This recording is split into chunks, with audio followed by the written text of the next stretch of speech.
મજામાં ને?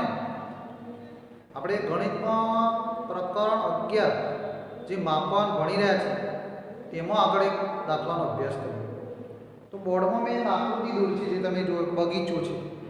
હવે તમને પ્રશ્ન પૂછ્યો બાજુની આકૃતિમાં આપેલ બગીચાની પરિમિતિ અને ક્ષેત્રફળ શોધો. સાથે લંબચોરસની લંબાઈ પણ આપેલી 20 - 3.5 + 3.5 મીટર છે. હવે આપણે ધ્યાનથી જોઈએ તો આ બગીચો જો હોય વચ્ચેના ભાગમાં લંબચોરસ છે અને આજુબાજુના બે ભાગમાં અર્ધવર્તુળ બતાવેલું છે. હવે જે આ લંબાઈ છે એ 20 મીટરના 7 મીટર પહોળાઈ તરીકે દર્શાવેલી છે.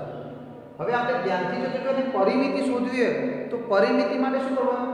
આ જે ધાર છે ને આ ધાર છે એ કાં તો અર્ધવર્તુળમાં ભણીએ અથવા તો લંબચોરસમાં ભણીએ. કારણ કે એક ધાર હોય તો એક ધાર કોમન દિવાલ છે બંને દિવાલ, તો બાજુના રૂમની દિવાલ અને આ રૂમની દિવાલ પરિમિતિમાં તો બંને એક જ સરખી ગણાય. ક્ષેત્રફળ તો અલગ અલગ તમે ગણી શકો પણ પરિમિતિ હોય ત્યારે બંને ભેગી કરી પડે. એટલે જો મેં એક અલગ કરી છે કે આ જે ભાગ છે આને ટુકડા કર્યા, આ પેલા લંબચોરસ કર્યો અને બે બાજુ અર્ધવર્તુળ. હવે સૌથી પહેલા હું પરિમિતિ શોધું તો આ પરિમિતિ વર્તુળની પરિમિતિ આપણે વર્તુળનો પરિઘ કહીએ છીએ.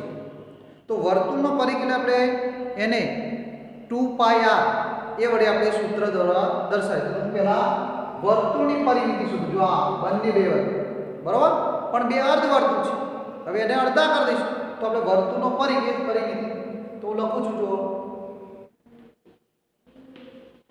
અર્ધવર્તુળનો પરિઘ. હવે હું જો આખા પરિઘનું સૂત્ર લખું તો શું લખાય? 2πr. પણ એને અડધો કરો એટલે ભાગ્યા 2 કરી દઉં છું. 2 વડે હું ભાગી દઉં છું કારણ કે મારે અર્ધવર્તુળનું શોધવાનું છે. તો ભાગ્યા 2 કરી દઉં એટલે શું આવ્યું? πr. હવે જો પાઈની કિંમત આપવામાં આવેલી નથી તો પાઈની કિંમત 22 સપ્તાહ સમજી દો. તો આપણે 22 સપ્તાહ શું? 22 સપ્તાહ ગુણ્યા હવે આ એટલે ત્રિજ્યા. જો ત્રિજ્યા આપી નથી પણ વ્યાસ આપેલા છે 7 મીટર એ વ્યાસ છે તો એના અડધા કરી દઈએ કારણ કે ત્રિજ્યા કરતો વ્યાસ બમણો હોય, વ્યાસ કરતો ત્રિજ્યા અડધી. તો 7 મીટરના અડધા કરીએ તો 3.5 એટલે આપણે દશાંશ અપૂર્ણાંક દૂર કરીએ તો લખીશું 35 દશાંશ.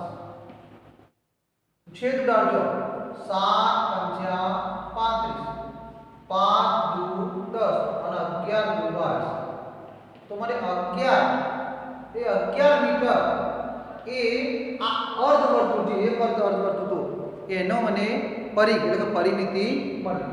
હવે એવા બે અર્ધવર્તુળ છે બરોબર. આ બાજુ પણ અર્ધવર્તુળ છે, આ બાજુ પણ અર્ધવર્તુળ છે જે મેં જુદા જુદા બતાવી દીધો બે ભાગ. તો એ બે ભાગના એટલે બે અર્ધવર્તુળના પરિઘ. તેથી બે અર્ધવર્તુળના પરિઘ. હવે એક બાજુના 11 તો 11 મીટર ગુણ્યા 2 તો 11 તો કેટલા છે? 22 મીટર. આ 22 મીટર એ જે બે અર્ધવર્તુળ છે એ અર્ધવર્તુળથી આ ભાગ અને આ ભાગ એ બંને ભાગને આપણે શું શોધ્યો? એનો પરિઘ શોધ્યો. જે અહીં લંબચોરસ છે તો લંબચોરસનું પણ આપણે શોધવું પડશે બરાબર. ત્યારે જ આપણે આખા બગીચાની પરિમિતિ શોધી શકીશું. તો આપણને સૌપ્રથમ બે અર્ધવર્તુળના પરિઘ મળી ગયા અથવા તો તમે બે અર્ધવર્તુળની જગ્યાએ આખો એક વર્તુળનો પરિઘ શોધી દો તો પણ ચાલે. તો બે આ અર્ધવર્તુળ છે આ અર્ધવર્તુળ એ ભેગો કરીશું તો એક આખો વર્તુળ બનશે અને એક વર્તુળનો કરીએ તો 2πr મૂકીને તમે ગણતરી કરી શકો છો. હવે બાજુમાં જોઈએ. હવે હું આ બે અર્ધવર્તુળના પરિઘ તો શોધી કાઢું પણ સાથે સાથે હવે મારે આ લંબચોરસ છે આ લંબચોરસની પરિમિતિ શોધવાની છે બરોબર. તો લખું છું લંબચોરસની પરિમિતિ. એનું સૂત્ર આપણે જાણીએ છીએ 2 ગુણ્યા લંબાઈ વત્તા પહોળાઈ. તો લખીએ 2 ગુણ્યા l વત્તા b બરાબર 2. હવે જો આમાં લંબાઈ કેટલી લેવી એ પ્રશ્ન થાય તો આપણે જો આપી છે લંબચોરસની 20 આ 20 છે એમાંથી 3.5 ને 3.5 એટલે 7 મીટર બાદ કરવાનું છે. કેમ કે આ બાજુ પણ 3.5 મીટર આ બાજુ પણ 3.5 એટલે 20 માંથી 3.5 ને 3.5 એટલે 7 મીટર બાદ કરી દઈએ તો કેટલી વધશે હવે 13, તો આગળ વધશે ફક્ત 13 મીટર આ લંબાઈ, અને આ કેટલી થશે પહોળાઈ તો 7 મીટર જ હતી, કારણ કે આ 3.5 ના 3.5 કાપી દીધી છે, બરાબર. એટલા માટે જો મેં અલગ અલગ દર્શાવે છે ભાગ કર્યા તો જેથી તમને ખબર પડે. હવે લંબચોરસની પરિમિતિ 2 ગુણ્યા l વત્તા b કરીએ, બરાબર. તો l વત્તા b એટલે l 13 જોઈએ. તો અહીં આપણે શું હતું કે જ્યારે બે અર્ધવર્તુળની પરિમિતિ એટલે કે પરિઘ શોધ્યો ત્યારે આપણે એની ત્રિજ્યા તરીકે આ ધ્યાનમાં લઈ લીધેલું છે વચ્ચેનો ભાગ, એટલે આ જે બંનેની આપણે કોમન દિવાલ છે એટલે કોમન ધાર, એ આ ધાર આમાં વડે કહીશું. એટલે ફરીથી લંબચોરસમાં લંબાઈ 13 મીટર ખરી પણ પહોળાઈ ધ્યાનમાં લઈશું નહીં. કેમ કે પહોળાઈ તો આપણે આમાં અંદર જે અર્ધવર્તુળનો પરિઘ શોધ્યો એ વખત આપણે ત્રિજ્યા તરીકે ગણી, કારણ કે આની અડધી ત્રિજ્યા આની અડધી ત્રિજ્યા એટલે કુલ આખો ભાગ વ્યાસ તરીકે આ બાજુ પણ આ બાજુ ગણી દીધેલો છે. એટલે આપણે એ વખત પહોળાઈ આપણે શું 0, કેમ કે પહોળાઈમાં આપણે અગાઉથી ગણી દીધેલ છે. જે બંને કોમનમાં છે આ ભેગું કરી આપો તો આ બંને એક જ ધાર ઉપર બંધ બેસતી આકૃતિ બની જાય છે આવી. એટલા માટે તે પહોળાઈ આપણે શું કરીશું 0. હવે બરાબર 2 ગુણ્યા 13 એ વત્તા જેટલું તો 13 દુ 26 મીટર. હવે આપણે કુલ આખા બગીચાની પરિમિતિ શોધીએ. જે તમે બે અર્ધવર્તુળનો પરિઘ શોધ્યો 22 મીટર અને લંબચોરસની પરિમિતિ આ બંને શોધી તો લખીએ બગીચાની પરિમિતિ બરાબર બે અર્ધવર્તુળનો પરિઘ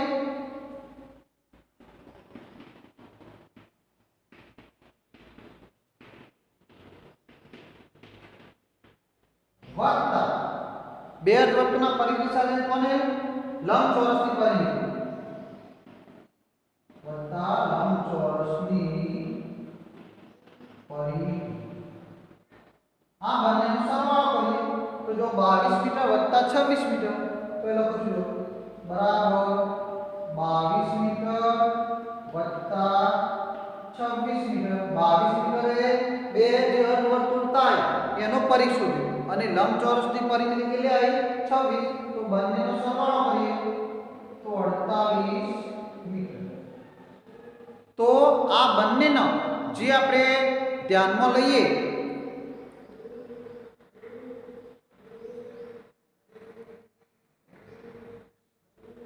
તો 48 મીટર એ બગીચાની પરિમિતિ મળી. આ 48 મીટર એ આખી પરિમિતિ મળી. હવે એના આધારે આપણે ક્ષેત્રફળ શોધીશું.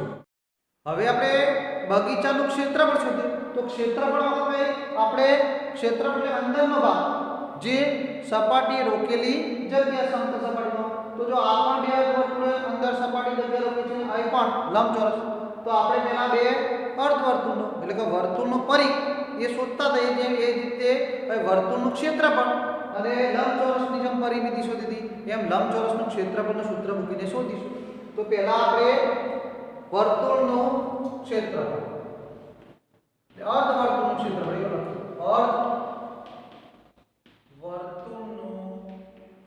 ક્ષેત્રફળ. હવે આપણે વર્તુળનું ક્ષેત્રફળ ખબર છે પાઈ r વર્ગ, બરાબર, પણ એને બે વડે ભાગી દઈએ છીએ એટલે વર્તુળનું મળી જાય, બરાબર, એક વર્ગ.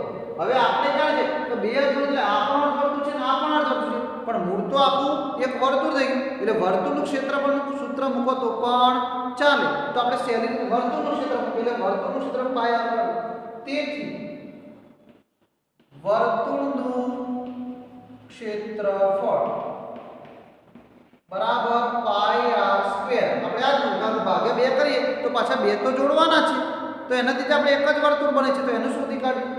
તો પાઈ એટલે લઈશું 22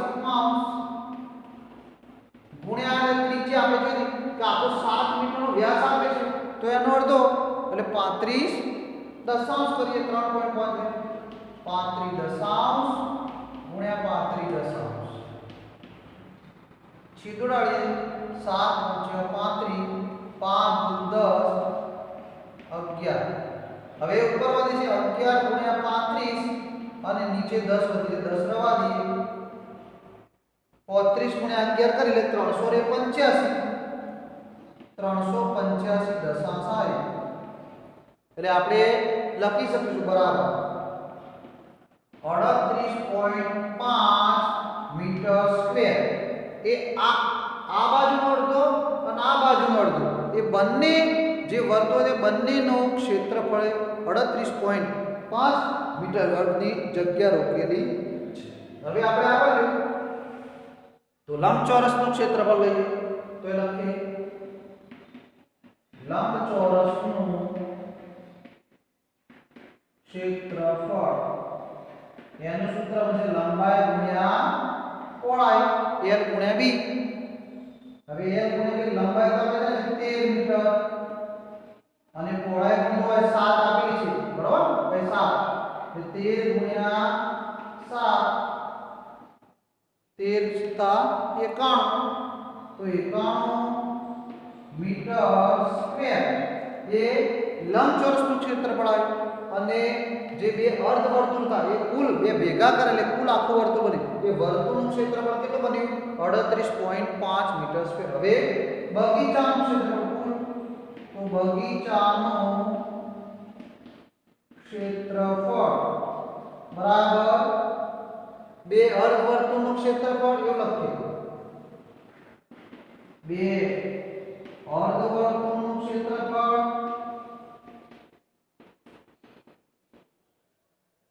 વત્તા શું કરીશું લંબચોરસનું ક્ષેત્રફળ.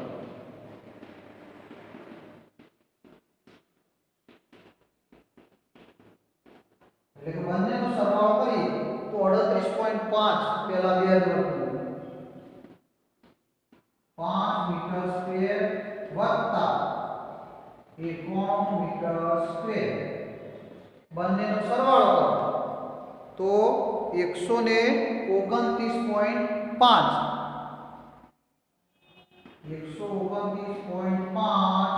મીટર સ્ક્વેર જે તમે જોઈ શકો છો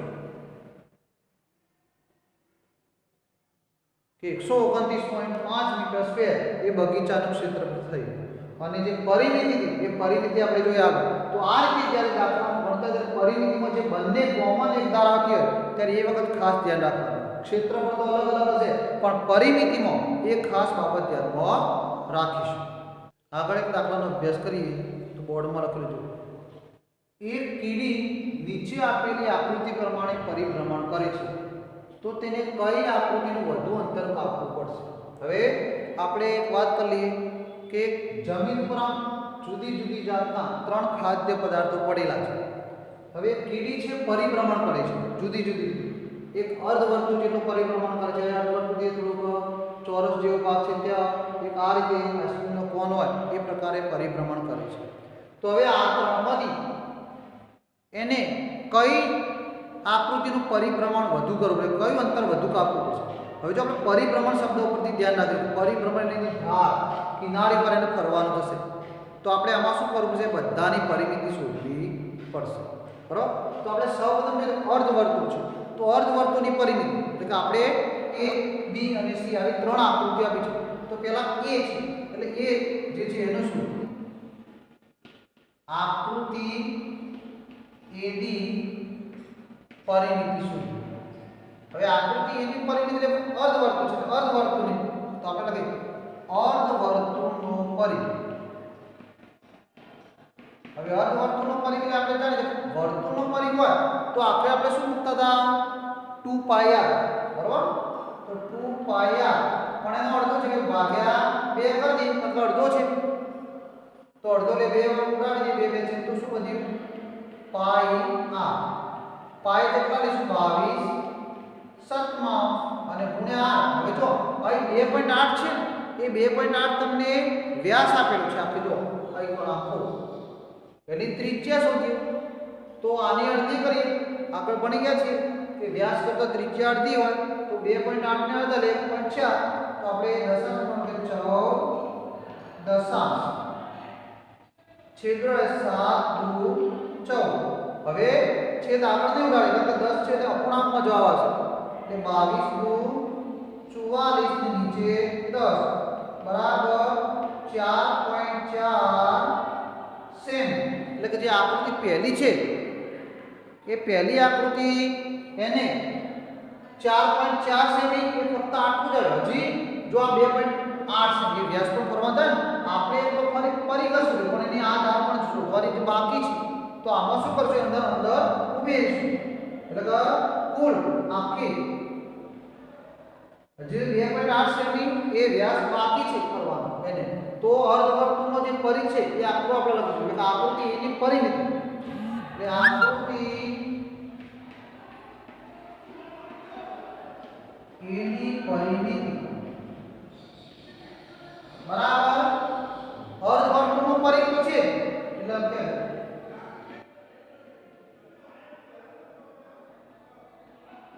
અર્ધવર્તુળનો પરિઘ વત્તા વ્યાસ. હવે અર્ધવર્તુળનો પરિઘ કેટલું છે 4.4 સેમી વત્તા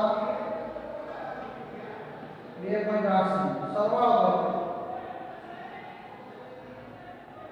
7.2 સેમી.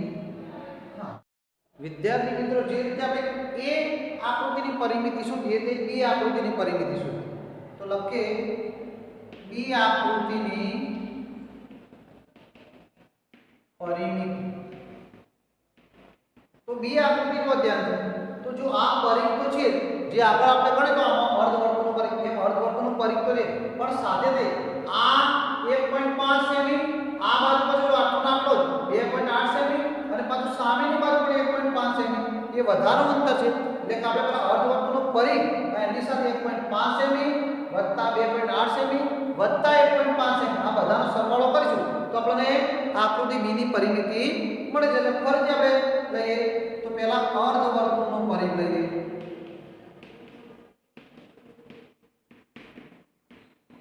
તો એનું સૂત્ર પણ આપણે જેમ બનાવીએ 2πr ભાગ્યા 2 કરતા એટલે πr મૂકી દઈશું πr કારણ કે 2 અંશ અને છેદમાં ઉડી જાય છે તો π એટલે 22/7 ગુણ્યા r એટલે ત્રિજ્યા જે 2.8 સેમી શું છે વ્યાસ છે આપણો ભાઈ આખો ભાગ આપણે જો એક પણ દેખાય તો એમાંથી અડધો એટલે 1.4 તો 14 લખીશું છેદ ઉડાડે 22 દશાંશ એટલે બરાબર 4.4 સેમી એટલે 4.4 સેમી એ ફક્ત આટલો જ ભાગ આવ્યો. હવે એમાં 1.5 વત્તા 2.8 અને વત્તા 1.5 આ બધાનો સરવાળો કરી એની કુલ પરિમિતિમાં જાય તો આપણે લખીએ આકૃતિ બી ની પરિમિતિ બરાબર પહેલા અર્ધવર્તુળનો પરિઘ લખીશું અર્ધવર્તુળનો પરિઘ વત્તા એની સાથે જે 1.5 2.8 અને 1.5 એટલે 1.5 ને 1.5 આ બાજુ પણ 1.5 હશે આ બાજુ પણ 2.8 સેમી છે. આ ત્રણ વસ્તુનો આ તો આપણે કરીશું એટલે આ બાજુ આ બાજુ આ બાજુ એ ત્રણ બાજુનો પણ સરવાળો કરવો પડે ને તો આપણે એમાં ઉમેરી દઈશું એટલે કે 2.8 સેમી વત્તા 1.5 સેમી અને વત્તા 1.5 સેમી વત્તા 1.5 સેમી એટલે કુલ સરવાળો કરી આપણે તો જો 4.4 સેમી આગળ નતો તો 4.4 સેમી વત્તા 2.8 સેમી વત્તા 1.5 3 સેમી કરી સીધું. હવે આ બધાનો સરવાળો કરી આપણે 4.4 સેમી વત્તા 2.8 સેમી વત્તા 3 એટલે 4 ને 3 7 7 9 10.2 થશે. સરવાળો કરો તો 10.2 સેમી થશે. તો આકૃતિ બી છે એની પરિમિતિ આપણે શોધી તો કેટલી આવી 10.2 સેમી. વિદ્યાર્થી મિત્રો હવે આકૃતિ સી ની પરિમિતિ શોધીએ તો સી આકૃતિની પરિમિતિ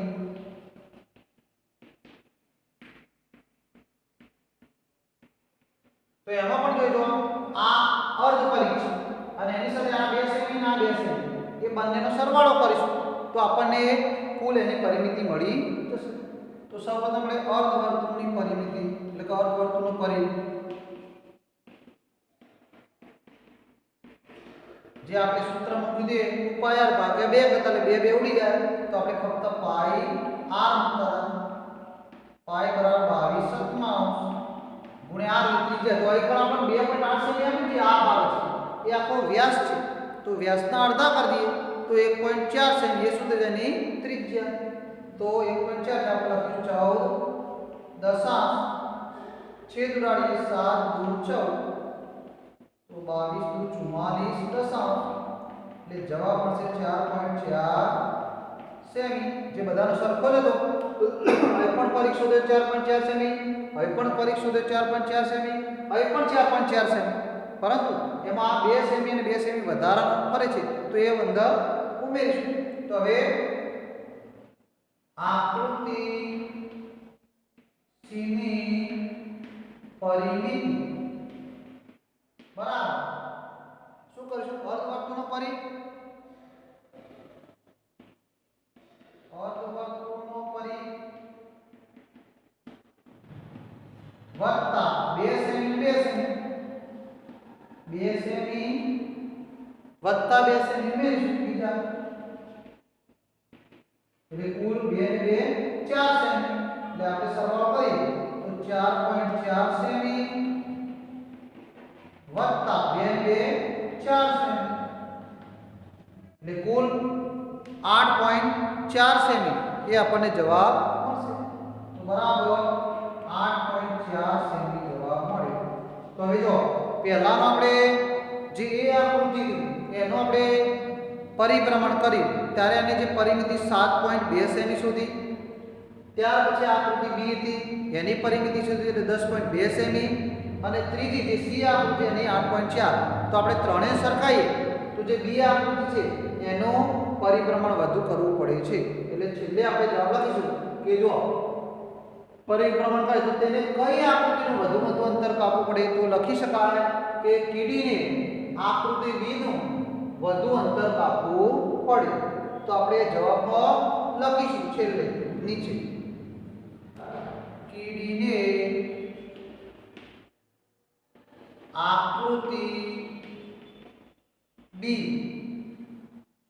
નું વધુ અંતર કાપવું પડશે તો આ રીતે આપણે જુદી જુદી આકૃતિઓ જ્યારે આપવામાં આવે ત્યારે એની પરિમિતિ છે કે એનું ક્ષેત્રફળ એ શોધી અને એના સૂત્ર પ્રમાણે જો ગણતરી કરીશું તો આપણે બધા જ દાખલા આવડશે નમસ્કાર